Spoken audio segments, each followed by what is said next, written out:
სალამი, მოგესალმებით, ვაგრძელებთ ჯონ მაკარტურის საუბრების ქართულ ენაზე ატვირთვას. ეს არის ბიბლიური კითხვები და პასუხები. Შემდეგი კითხვა ძალიან საინტერესოა და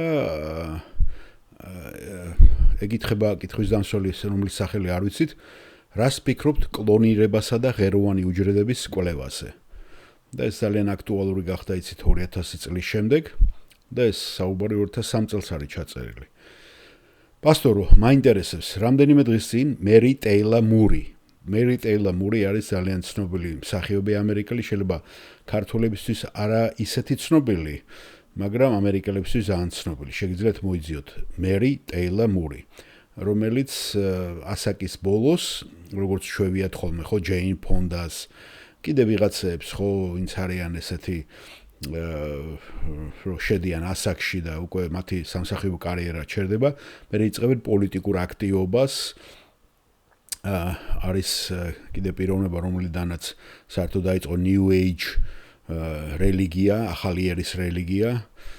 ეხლა მე დამავიწყა მის სახელი, უცებ ამ მომივარდა თავიდან, ესეც ასევე, როცა დაამთავრა მან, ესე თქვათ, ესეთი კარიერა, იმ წუთშივე გადავარდა ამ იმაში, რა ქვია, ახალი ერის იმაში, რა ქვია, რელიგიაში და დაიწყო ამაზე ბევრი აქტიურობა. შემიძლია მოვიძიო ახლა. აგერ არის შემიძლია მოვიძიო რომ გავე.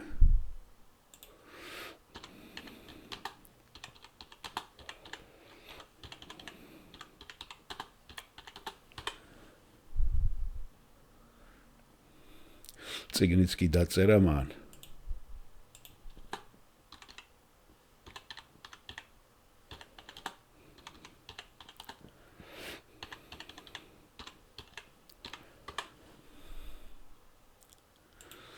ბევრი არიან ახლა რომელიც აქტიურობენ, მაგრამ ის იყო პირველი ერთ-ერთი, რომელმაც დაიწყო ამაში აქტიურობა.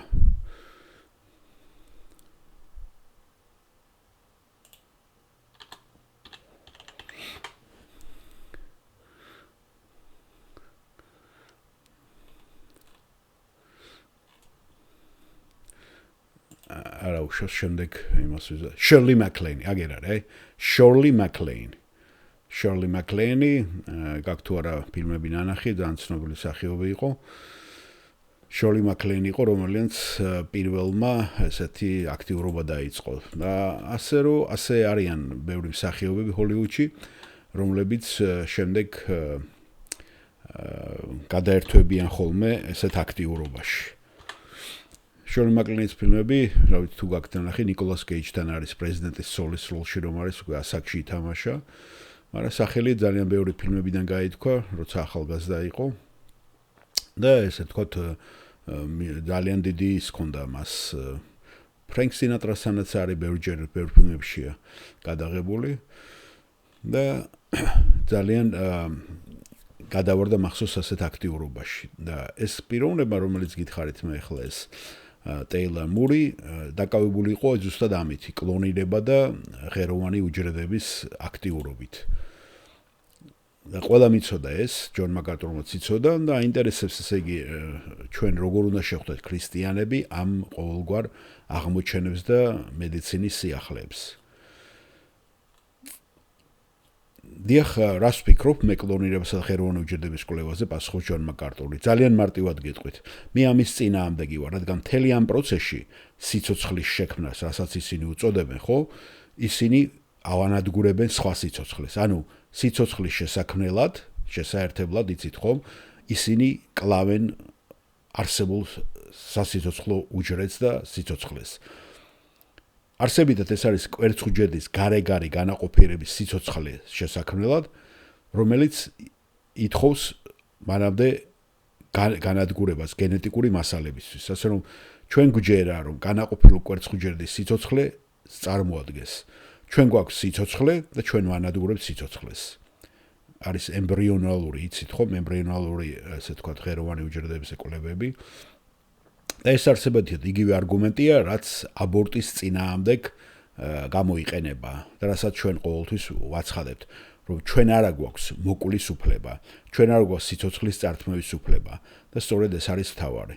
სწორედ ამიტომ გამოვიდა პრეზიდენტი ამ ყველაფრის წინააღმდეგ, რადგან მას ეს ესმის და ლაპარაკია ჯორჯ ბუშზე, რომელმაც გაიმარჯვა გითხარით ახალგაზრდა ჯორჯ ბუშმა, ჯუნიორმა და არა მამამისმა. ლაბორატორიაში ვერ შეხვალთ და თქვენ სიცოცხლეც ვერ შექმნით, რომ სხვა აიღო და სხვა გაანადგუროთ. სიცოცხლის გადასარჯენად, სიცოცხლის განადგურება არ არის სწორი. ეს ძალიან გადახლართული, ჩახლართული საკითხია. უკვე არსებობს, იცით რომ ადამიანების მასალა, ადამიანებისაგან იღებენ ამ ყველაფერს და ამას იყენებენ. ცოცხალი ადამიანისგან დნმ-ის აღება მრავალგზით შეიძლება და თუ ასეთი კვლევის ჩატარება გსურთ, საკმარისი მარაგი გვაქვს იმისათვის, რადგან ამის გასაკეთებლად აუცილებელია სიცოცხლის შექმნა და მისი მოკვლის გარეშე. ესე იგი, ჯონ მაკარტური მხარს უჭერს დნმ-ზე და ამაზე დაუშვათ კვლევების ჩატარებას, ოღონდ არა იმ გზით, რომ ემბრიონიდან იქნეს ეს ამოღებული. რომ აბორტირებულ ბავშვებს ემბრიონიდან იღებენ და ამაგას იყენებენ. ამიტომ ჩვენ ვიკავით პოზიციას, ბევრი რა თქმა უნდა არ გვეთანხმება, მაგრამ ყველა ვინც ბიბლიურია, ბიბლიური ქრისტიანია, იღებს პოზიციას, რომ ეს არასწორია ემბრიონალური ღეროვან უჯრედებზე კვლევების ჩატარება. და ეს ღვთის საწინააღმდეგოა. კარგით, მადლობა პასუხისათვის.